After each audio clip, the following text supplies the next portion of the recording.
Greetings, ladies and gentlemen, and welcome to this latest narration of the web novel Humans Don't Make Good Familiars, taken from Reddit with the author's approval. If you are new to the series, there is a playlist listed in the description. And as always, I hope that you enjoy. Chapter 34. All the fire blast and fogs of chaos magic eventually drew other Niema to the area, who, in turn, called for the gods. I found out what happened later from Suma, as I'd passed out and stayed out for the solid 24 hours. Suma spent some time healing my wounds while I was out, and she was interrogated as well. I later learned that Suma consented on my behalf for them to perform another memory dub on me. With that, they were able to gain evidence needed to arrest the two former lesser nobles, as well as the now former magistrate. His noble title was stripped from him and given to the next in line of his family, his oldest son. I heard a rumor that he tried to kill himself, but it was never confirmed. When I did wake up, I was starving and sore, but all of my burns had healed and only a bit of the stiffness remained in my elbow.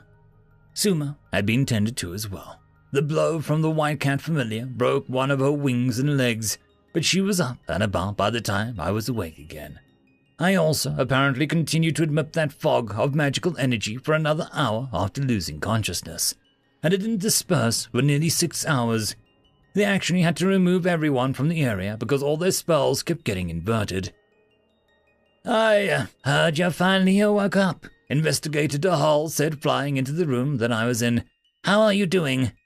"Better," I said, and took a big bite of something called magoipa. "My arm is a bit sore, though," I said, with a full mouth. "You sure have a knack for getting into trouble, it seems. But everything has been sorted out, so I don't think you have much to worry about for the former magistrate's family," DeHull said. "Suppose that's a relief," I said, after swallowing. "Oh, and you have a visitor," he said. "Suma?" I asked. "Not exactly," he said. Meanwhile, another nymph, much larger and well-decorated, flew in.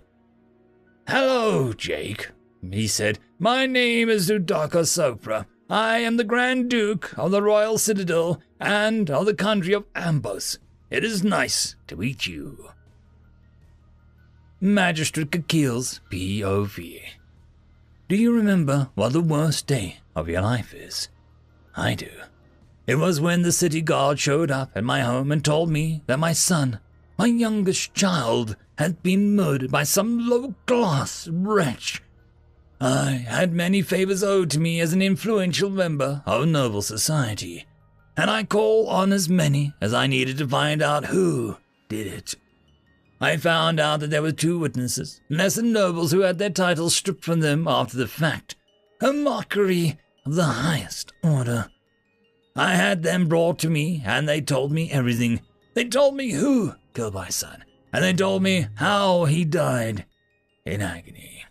There is no greater sorrow than the fury of apparent mourning, and likewise, no greater rage can be kindled than a parent who seeks vengeance.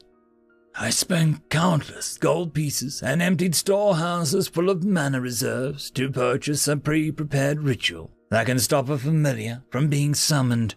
It was so expensive because the ritual of that nature is illegal by royal decree. But I didn't care. Not then. Not now. If I had to empty every storehouse in Ambos to kill the familiar and his master, then I would. The ritual was stored on a jewel, and when I wanted to activate it, then all I had to do was input some mana. I planned my trap. Burst myself and 2 now defunct nobles who cornered the familiar after its master had left it alone.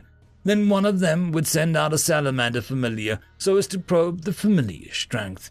If the salamander proved inefficient, I will utilize the ritual of summoning of my own personal familiar, Aegeus, a lesser dragon species called Drake.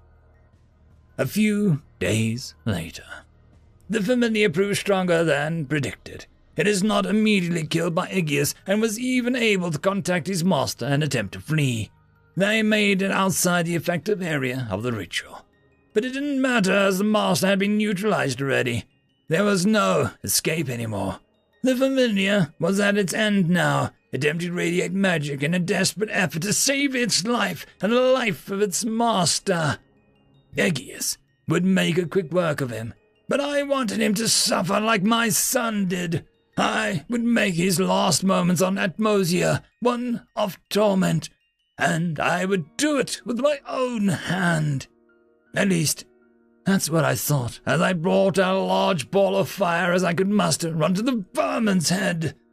For a moment, I felt peace, justice, and joy at having avenged my son. But then it was all stolen by that thing once more. It emerged from the flames unscathed, and it spoke only a single, soul-crushing word to me. It told me to run. I don't know if it was out of defiance or sorrow, but I did not run. I stayed. Part of me wanted to die.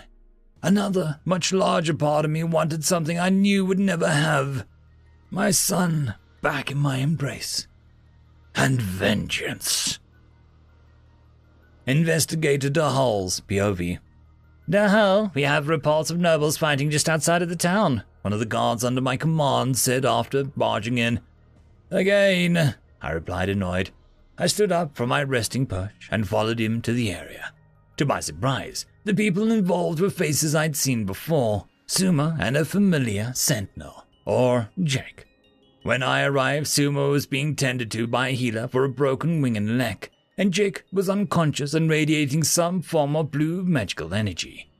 I tried to enter it, but was warned away. Apparently, magic doesn't work right inside the field, and they had to move everyone away from Jake so that they could cast healing and other types of magic to investigate the area.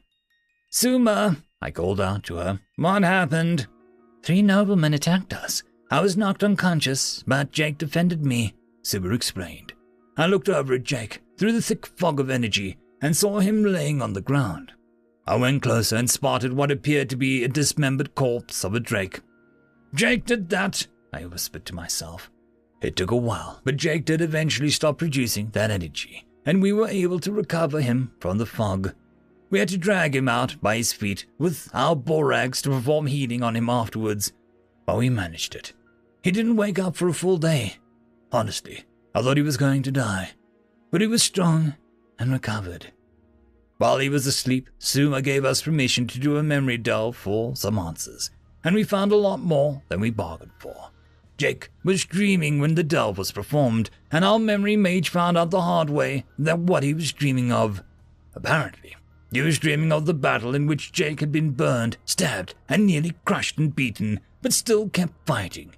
He managed to kill a drake, take full force blast of flames without damage, and protect his master all before finally losing consciousness.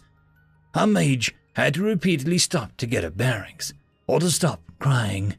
By the time it was over, all our delver would say was, Vikings. End of chapter. This is a special thank you to the one, the only, the legendary Eric Hino, who has become the only Tier 6 patron. I just want to thank the T5 patrons and channel members. Bob the Dragon, Cam Maxwell, Casper Arnold, Estrella the Dreamer, Try Again 95, Fudic Yol, Meridian 117, Alithia, Jordan Bucksborn, Angry Marine, Albard and Gusta, and Barkey. Thank you very much.